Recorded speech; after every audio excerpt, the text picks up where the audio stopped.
Welcome back. Well, there's some bit of covering for sure in the market. If you see the Nifty and the Bank Nifty, they've recovered from the lowest point of the day. The problem is that, whether that sustains or not, that's the issue. But for now, there's a little bit of covering from the lowest point. In fact, if you take a look at the future, since that's the traded instrument, on the Bank Nifty future from the low of 19,166, we are at 19,466. That's 300-point recovery on the Bank Nifty future. On the Nifty future, the low was 8909.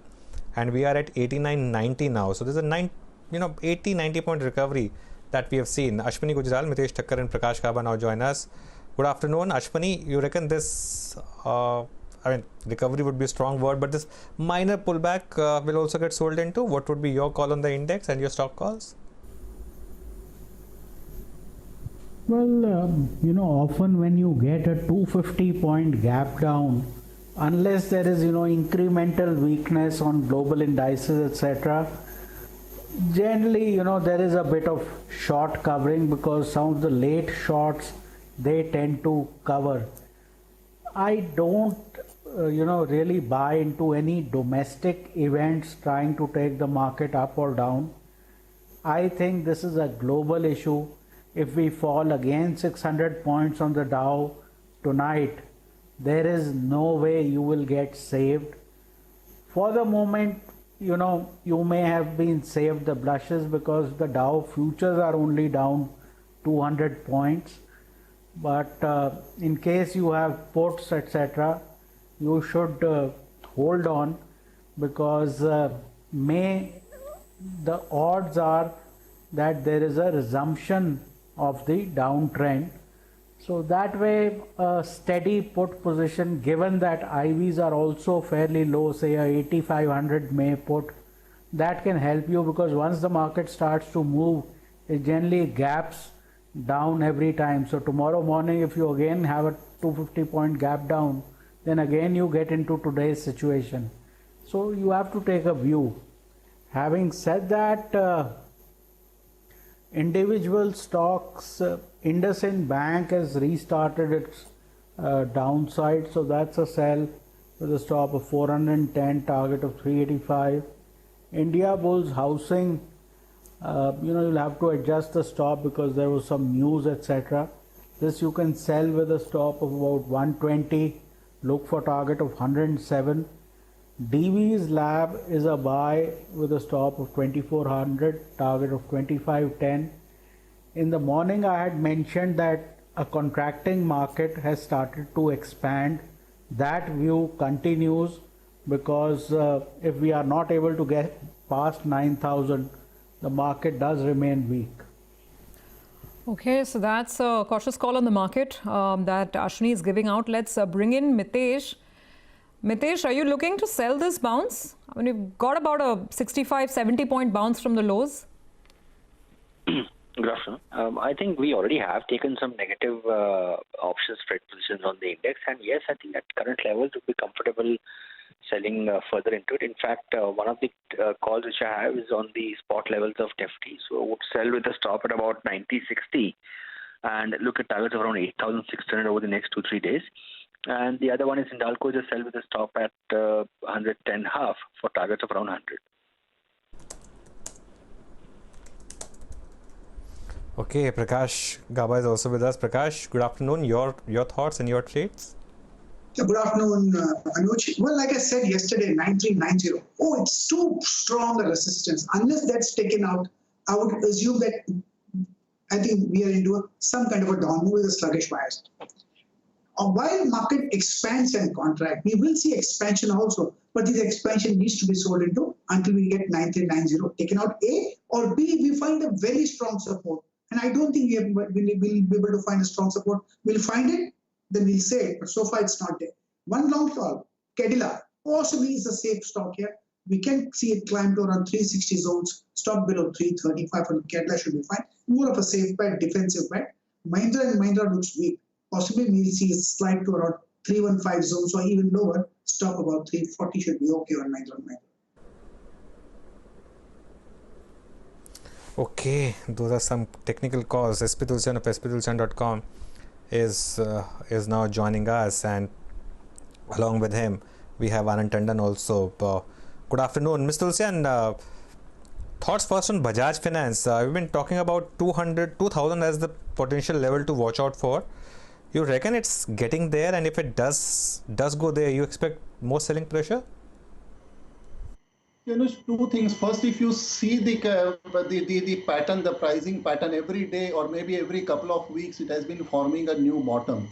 If you see exactly 2 weeks back, it formed a new bottom. Today, we have seen almost, having reached to those levels. And second data point, which I in fact have been, taking the call to take a bearish view on the stock, is that 45 HNIs are holding about 1 crore 10 lakh shares. So on an average, 2,40,000 shares are held by each of the HNIs. Now, it is not necessary that some may be holding 1 lakh, some may be holding 10 lakhs.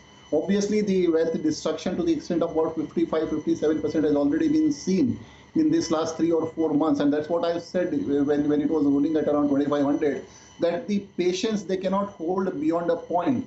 Maybe once the 2,000 is just a round figure or maybe a ballpark figure, where I've said that probably the 2,000 rupees, when it will come, so you will see the selling coming in from those HNIs also, because some of those HNIs which we gather from the market information have always been the trend that they look for the levels. Once that gets breached or gets broken, they exit from the stock.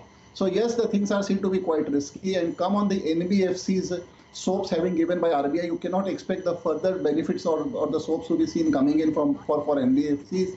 I think that rally or that hopes has already been played out, and nothing has been given to the larger NBFCs. And if you go by the credit card, because I have been always correlating the Bajaj Finance for last 1 month that with the SBI card, that the Bajaj Finance have also launched a dedicated card, and the growth of the credit has been coming in from there, and that's why they have the higher NIM margin also, because of the higher interest being charged on the credit card payment. So taking all this into consideration, still I have the weak bias.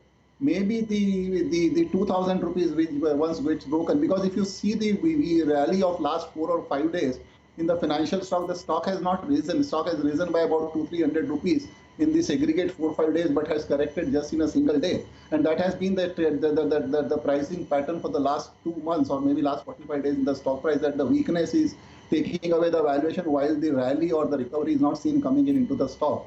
So yes, continues to have the weak bias, but still I maintain my view that I will see whether the price of 2,000 being held by the stock or not for 3-4 days. If it keeps forming a new low, then definitely the bias is seen to be weak, and we will see to.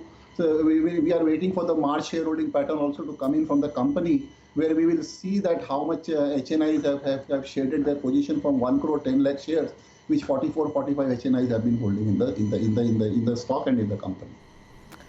Okay, that's a call on Bajaj Finance. Continues to be under pressure today. By the way, look at Bharti Airtel. Stock is moving higher and, of course, completely against the tide of an otherwise downbeat market.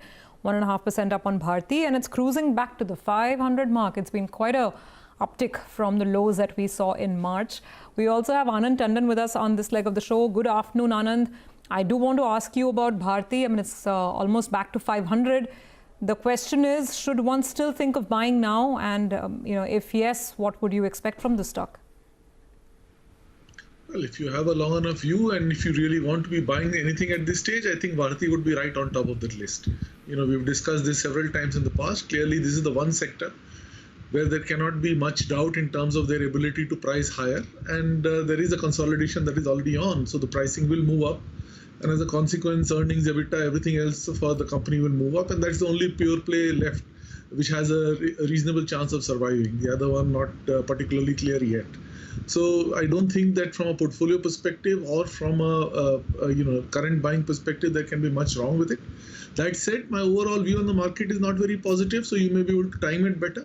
But stocks have been moving independent of the market now as people become a little more selective. Okay, by the way, that minor pullback that you had has been aggressively sold into. In fact, I would say violently been sold into, especially on the bank nifty, and that is the problem for this market. You could look at that. The bank nifty future, remember, had gone up to 19,520. From there to 19,290 has happened in a matter of 2 5-minute bars. That's all it's taken, the bank nifty, and same is the case with the nifty as well. Anand, hi, good afternoon. This news on ICICI Bank and the exposure that they had to the trader you think the market's overreacting to that, or is it opening the kind of risk that market had to face in 2008 and 9 as well, the collateral damage?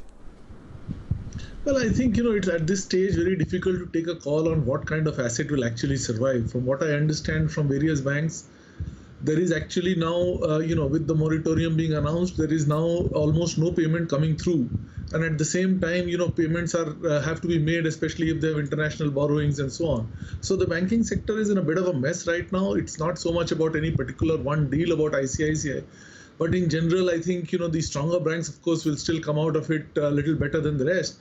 But the weaker banks, the NBFCs and the microfinance companies, I think God save them. So, you have an issue with the banking and financial sector, which is going to be exacerbated as we go ahead, because in the attempt to save the real economy, the banking sector will have to take a large amount of the wash. Just because you've postponed a payment doesn't necessarily, or you've refused to account for an NPA, doesn't mean that it has not become an NPA. That's an ostrich approach, right? So at the end of the day, the entire hit that you're seeing in the real economy will come onto the banking sector, and the real economy is hurting. You have to look at just the government finances alone to understand where we are. Currently, the government is getting between 4 to 8% of its revenue that it would have collected. So you have a gap of more than 90%. And the expectation that the industry has that there will be a huge bailout, it's not going to happen, for the simple reason that the amount of money that the government will need to bail out individuals who are poverty stricken, who need jobs and so on, will take away all the resources that the government have. I think the market doesn't quite understand what we have got into.